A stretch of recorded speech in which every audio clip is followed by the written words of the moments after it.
Bismillahirrahmanirrahim. Assalamualaikum warahmatullahi wabarakatuh. Kami dari kelompok 1-2 akan mempresentasikan hasil kerja kami yaitu tentang kontraksi otot. Seperti yang kita ketahui bahwa unit fungsional terkecil dari otot adalah pada sarkomer. Di dalam unit fungsional terkecil otot terdapat filamen tipis dan filamen tebal. Filamen tipis berupa aktin, troponin, dan tropomyosin, sedangkan filamen tebal berupa myosin. Pada proses kontraksi ion-ion kalsium akan berikatan dengan troponin.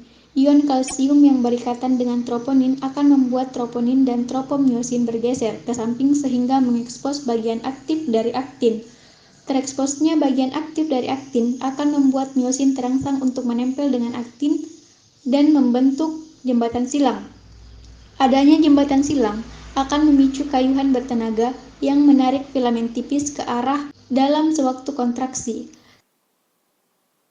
Sewaktu otot berkontraksi, setiap sarkomer memendek karena filamen-filamen tipis bergeser saling mendekat di antara filamen-filamen tebal, sehingga garis-garis zat tertarik semakin memendek satu sama lain. Lebar pita A tidak berubah sewaktu otot memendek, tetapi pita I dan zona H menjadi lebih pendek. Pada setiap siklus jembatan silang berikatan dengan molekul aktin, menekuk untuk menarik filamen tipis masuk dengan kayuhan bertenaga, kemudian melepaskan ikatannya dan kembali ke bentuk atau posisi semula dan siap untuk mengulangi siklus. Kayuhan bertenaga semu jembatan silang yang berasal dari satu filamen tebal ditujukan ke bagian tengah filamen tebal tersebut. Setiap filamen tebal dikelilingi di masing-masing ujungnya oleh 6 filamen tipis yang semuanya ditarik ke dalam secara bersamaan melalui siklus jembatan silang sewaktu kontraksi otot. Berikut animasi penarikan filamen tipis.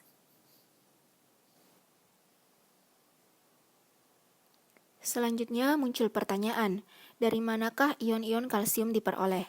Ion-ion kalsium diperoleh dari segmen-segmen retikulum sarkoplasma. Ion kalsium akan dibebaskan dari segmen-segmen retikulum sarkoplasma apabila di tubulus T telah terdapat potensial aksi. Bisa dilihat pada gambar bahwa retikulum sarkoplasma dan tubulus T memiliki struktur yang seperti colokan. Apabila potensial aksi telah terdapat di tubulus T, maka otomatis ion-ion kalsium itu akan dilepaskan dari kantung lateral retikulum sarkoplasma. Secara umum, siklus jembatan silang adalah sebagai berikut. Dalam siklus jembatan silang, ATP diuraikan oleh ATP AC myosin menjadi ADP dan fosfat. ADP dan fosfat akan tetap melekat ke myosin dan energi disimpan di jembatan silang. Apabila tidak terdapat ion kalsium, maka tidak ada eksitasi. Aktin dan myosin tidak dapat berikatan dan tidak terjadi siklus jembatan silang, serta serat otot tetap berada dalam keadaan relaksasi. Namun, jika terdapat ion kalsium yang dibebaskan pada eksitasi, maka pengaruh inhibitor yang dari aktin akan lenyap, sehingga dapat terjadi ikatan dengan jembatan silang. Selanjutnya, akan terjadi kayuhan bertenaga jembatan silang, yang terpicu saat myosin dan aktin berkontak. Fosfat dan ADP selanjutnya dibebaskan. Ikatan antara myosin dan aktin akan terputus sewaktu molekul ATP segar berkaitan dengan jembatan silang myosin.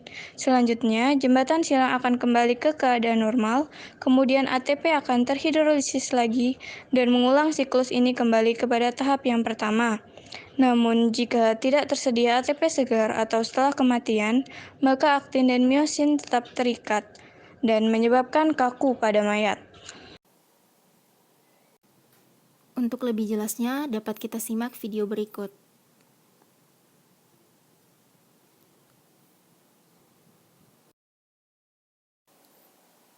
Berdasarkan penjelasan-penjelasan tersebut, maka dapat dijelaskan proses kontraksi otot secara keseluruhan.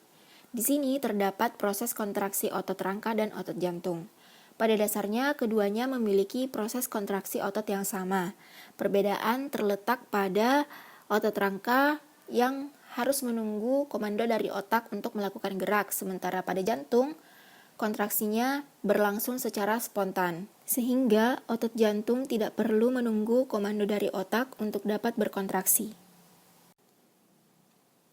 Pada proses kontraksi otot rangka dan jantung, semuanya berawal pada bagian ini, yaitu hubungan antara neuron dengan membran permukaan sel otot. Terkhusus untuk otot rangka, impuls dikirimkan dari otak. Impuls akan dihantarkan sepanjang neuron.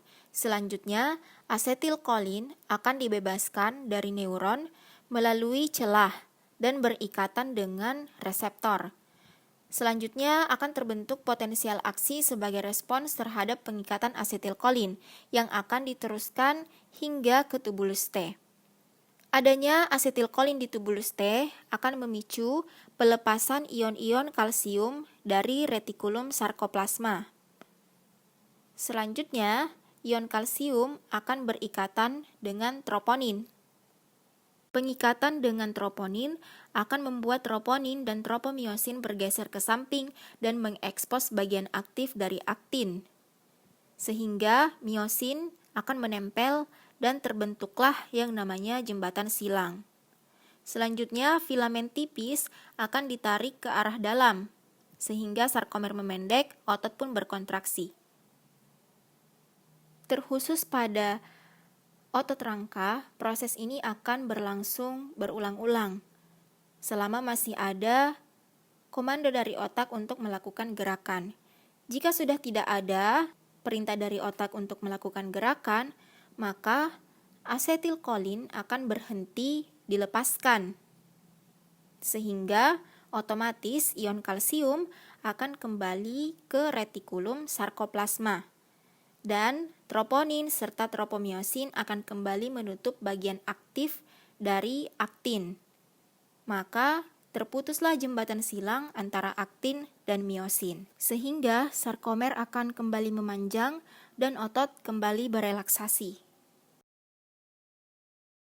Selanjutnya, proses kontraksi otot polos. Sebelum itu perlu diperhatikan bahwa di dalam filamen tipis itu hanya terdapat aktin dan tropomiosin, tidak terdapat troponin seperti pada otot rangka dan otot jantung. Akan tetapi, ion kalsium masih tetap dibutuhkan yang diperoleh dari ekstraseluler fluid dan retikulum sarkoplasma. Selanjutnya, ion-ion kalsium akan berikatan dengan kalmodulin. Nah, ikatan dari ion kalsium dan kalmodulin ini akan membuat enzim MLCK yang sebelumnya inaktif menjadi aktif. Selanjutnya, MLCK bersama dengan ATP yang diubah menjadi ADP dan fosfat akan membuat miosin yang sebelumnya inaktif menjadi aktif. Maka akan terjadi jembatan silang antara miosin dan aktin dan terjadilah kontraksi pada otot polos.